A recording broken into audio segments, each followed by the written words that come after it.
आमचे आध्यात्मिक गुरु सदैव आमच्या पाठीशी असणारे श्री गोलकर काका यांना विनंती करतो की त्यांनी आभार प्रदर्शन करावं।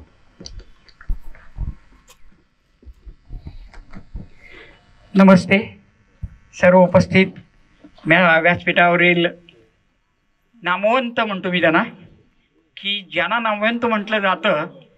की एखाद्यानं आपल्या क्षेत्रामध्ये ज्या प्रकारे प्रगती केली जाते असे प्रगती करणारे लोक ह्या जगामध्ये थोडेच आहेत। आता हे आवर्जून मला ह्या ठिकाणी का सांगावं लागतं, तर जाधव साहेबांना की राष्ट्रपती पारितोषिक मिळालंय म्हणजे तिथं शिस्तीचा कसा धडा मिळाला, त्या ठिकाणी ह्या पेशामध्ये कसं वावरायचं असतं हे देखील तिथल्या कैद्यांना किंवा गुन्हेगारांना समजावण्याचं काम ज्यावेळी रक्तापासून ते रक्ताच्या थेंबसांडसपर्यंत त्या लोकांच्याकडनं करून घेतलं जातं, त्यावेळी त्यांची शिफारस वर केली जाते। येण्या जाण्याचं कुणाचंही त्या ठिकाणी शिफारस केली जात नाही। असे हे आज आम्हाला नामवंत असे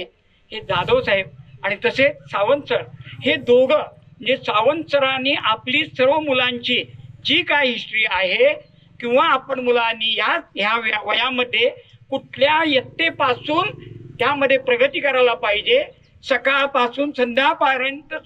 बाहेर पडताना कशानं सुरुवात केली पाहिजे इत्यादी गुणगान सांगणारे आमच्या म्हणजे आम्हाला ज्ञान नाही एवढं सावंत सर आणि जाधव साहेबांनी आपल्या करिअरमध्ये जे घडवलं ते सर्व मुलांमध्ये करिअर घडावं म्हणून त्यांनी आपुलकीने आणि जिद्दीनं हे तुमच्या सर्व विषद केलेलं आहे। मलाही देखील सर्व लहान मुलांना हात जोडून विनंती आहे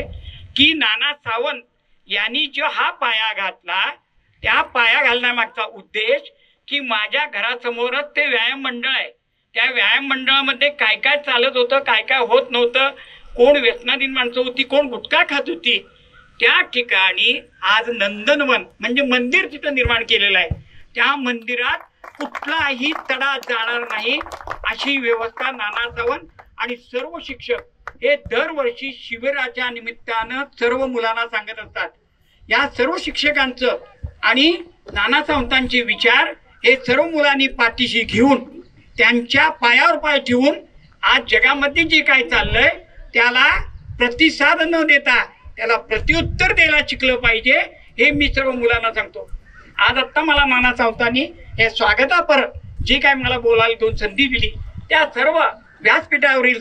सर्व मान्यवरांचं तसेच जमलेले या ठिकाणी सर्व त्यांचे पालक विद्यार्थी या सर्वांचं मी शिवगर्जना आखाडातर्फे सहर्ष स्वागत करत आहे आणि सुस्वागतम सुस्वागतम सुस्वागतम। भारत माता की जय, जय शिवाजी, जय भवानी, जय शिवाजी, जय भवानी, जय शिवाजी, जय भवानी।